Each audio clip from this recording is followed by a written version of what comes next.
Welcome to Provide Like Jesus, the podcast that inspires Christians to serve and provide for their families and communities like Christ. I'm Justin Thomas, a husband, father, entrepreneur, and author on a mission to be a healthy provider in every area of my life. Together, we'll explore Scripture and hear from guests who demonstrate servant leadership so we can all provide more like Jesus. This show is brought to you by the C.L. Thomas Fellowship, a nonprofit my family and I founded to support this mission. Let's begin. Today, my encouragement is that we can provide like Jesus by sharing his stories that we love and also sharing our own stories. That's the point of today's show. And let me tell you where the inspiration came from for this theme of today's show about how important it is to tell Jesus' stories and also tell our own story. I'm reading a book, as I often do, for personal development, and the latest one here for those watching on YouTube is Speak Like Churchill. I have a hard time doing that. Speak Like Churchill, Stand Like Lincoln. So check this out here for those watching the video. It's by James C. Humes. And Mr. Humes is a speechwriter, and an accomplished one at that, writing speeches for CEOs, leaders, and presidents over the years. So a great title, Speak Like Churchill, Stand Like Lincoln. 21 Powerful Secrets of History's Greatest Speakers. And of course, Jesus is highlighted in one of the chapters. And this chapter is called Power Parable. So I just wanted to share with you the inspiration behind this episode. And this is from the book. I'll just read a couple paragraphs here on the Power Parable. Quote, Jesus Christ never used the word salvation. It was Paul who used the Greek word in his letters, for he wrote his epistles in the Greek language. Instead, Jesus preached about a young man who blew his wad on wine, women, and song, then came back and said, Dad, forgive me, and let me have a second chance.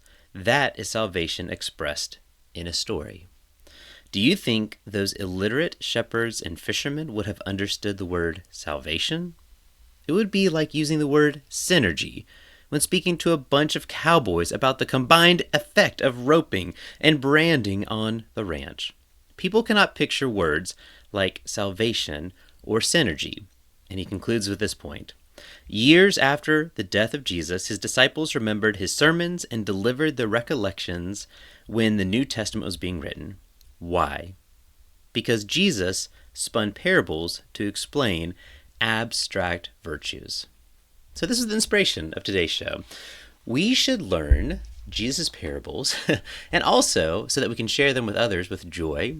That's providing like Jesus. Knowing him enough to know some of his top parables that he used. Obviously, if he was trying to get points across then they're probably worth us exploring today. And so let's think about that. How can we do this? Well, first we have to know his parables. And I did some research before this to say, how many parables did Jesus actually share? And according to my research, it depends on the definition of what do you mean by parable. But for the most part, scholars think somewhere between 30 and 50-ish parables were spoken by Jesus. And according to my research, they're all in the synoptic gospels, meaning Matthew, Mark, and Luke. All the parables are there. And so if you want to refresh yourself about, what are some of the parables that Jesus shared? Well, in this book, Speak Like Churchill, Stand Like Lincoln, they highlight the first one there, which was the prodigal son, and how that describes salvation. So he doesn't use the word salvation, but he tells a story to bring home the point of salvation. And this reminds me of, let's learn Jesus' best stories and then share those with others so that we can provide like Jesus. And we first need to know those. So for those that are like, what are some parables that Jesus shared?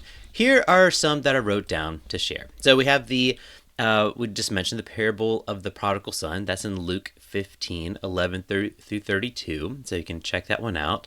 A wonderful one. Tim Keller has a great book on the prodigal son as well. And so here's a top 10 list of some of Jesus' parables. Won't go through them all, but just wanted to highlight them to say, just to pique your interest of what are some parables? Number 1, the parable of the sower. This is in Matthew 13:1, also in Mark 4 and Luke 8. And this is the parable that illustrates people receiving and responding to the message of God in different ways. And so that's the soil, the heart. So you have casting out of the seeds. Some are eaten by the birds, some are taken away by the thorns and thistles of the plants, and then others get fertile ground and grow. So the parable of the sower, that's one. Number two, we just mentioned the parable of number two is the parable of the Good Samaritan. Number three is what we just mentioned, the parable of the prodigal son. If you're interested, the parable of the Good Samaritan, Luke 10. Prodigal son is Luke 15. And then the parable of the mustard seed shows how the kingdom of God grows from the smallest beginnings into great things. So that's something all parents can have as a great story when your child is growing up and maybe being frustrated with like the small things that they're seeing today. This is in Matthew 13, Mark 4, and Luke 13. And then number 5, the parable of the lost sheep. This is about God's concern for everyone and the joy in heaven when just one sinner repents. This is found in Matthew 18 and Luke 15. And then number 6, the parable of the parable of the wheat. Thinking of whole wheat, my health coach hat on. The parable of the wheat and the weeds. And this is about that there's good and evil until the final judgment when they'll be finally separated. That's Matthew 13. Number 7, the parable of the unforgiving servant. This talks about forgiveness. So another great one as a parent to have when maybe our children are having a hard time forgiving others. This is a great story about how a king forgives a servant, but then the servant doesn't forgive his servant of a much lesser debt. And so we're called to forgive because God has forgiven us. That one is found in Matthew 18. And then the parable of the 10 virgins. This warns about the importance of being prepared for the return of Christ, and this is found in Matthew 25. And then 2 more, doing our top 10 list here. The parable of the talents. I personally love this one. This encourages us to be stewards, good stewards, faithful stewards of the gifts and opportunities that God has entrusted each and every one of us. This is found in Matthew 25. Love that one. And then number 10, the parable of the Pharisee and the tax collector. This one contrasts the pride and humility in approaching God, showing that God honors a humble and repentant heart. That's in Luke 18. So, 10 parables to throw out there to you. I will also have a link to these with references so you can see which one stands out to you. And as parents, I think this would be a great thing for us, like I said, to have at the ready so that when our children have questions, and maybe when we have questions, we can think back to, oh yeah, there's a parable about this. What is God telling me? Let me just be a good steward of what God has given me versus worrying about what other people are doing. What am I doing with my talent? And I think back to the parable of the talents, Matthew 25.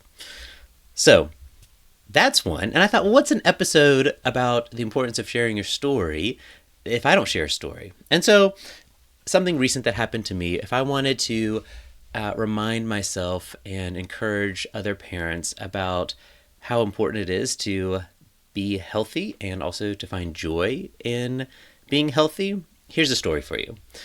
We had a special workout. The time of this recording is Memorial Day 2025. I'm part of a workout group for men called F3. Free workout group across the country. Look it up, F3 Nation.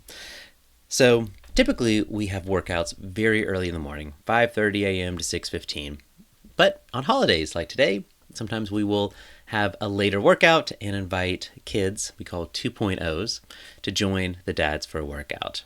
Well, because I find joy in this, that's what my daughters see. And so I invited them to join me this morning. And my youngest raised her hand and said, I'll do it. So what makes a 9-year-old girl want to join a dad and other dads to go work out, which is still early in the morning, 7 o'clock on a holiday, there's no school there. I think this goes to show how our children can see what brings us joy, and they want to be part of adventures. And so this story helps remind me of the Memorial Day workout. It's a reminder that when we find joy in doing hard things, others will join us in that, particularly our children. So my 9-year-old daughter, the youngest one out there, the only girl out there, joins 5-6 other dads, another boy, and we go out and we work out 45 hard minutes and come back, and it's a memory that we have. And I think it's because she saw the joy it brings me and she wanted to be part of that story. That's my story on the importance of being healthy and finding joy in it. So I'm trying to speak like Churchill, stand like Lincoln, but ultimately to provide like Jesus. And I think we can do that through remembering his parables, sharing that with others, and then being willing to take our own personal stories and share that with our family and our community so that it encourages them in whatever season that they are in. And I think that is what delights God, that we're willing to share his story and share our own and be aligned with who he is and who he's made us to be. So with that, go bless and protect. Thank you for listening to this show. You can check out the C.L. Thomas Fellowship website. That is the nonprofit that my family and I started in honor of my father. A wonderful example of being a provider. So we started this nonprofit ministry. We have this podcast, we have a newsletter, and we also have a scholarship for people to get access to direct primary care membership. It's our way of practically providing for those in need. And sometimes I lead a men's small group as well. This is a nonprofit that is still exploring how we can best provide for others, but one consistent thing that we try to do is this podcast. Thank you so much for listening, and if you're enjoying it, tell a friend, share the love, provide for others in that way. Learn Jesus' stories, share your own, provide like Jesus. Cheers. Thanks for listening to Provide Like Jesus. Go bless and protect someone today, and remember to keep providing for yourself by subscribing to our free weekly newsletter at clthomasfellowship.org. You can also connect with me on social media at JustinThomasNC, and I look forward to seeing you on the next episode.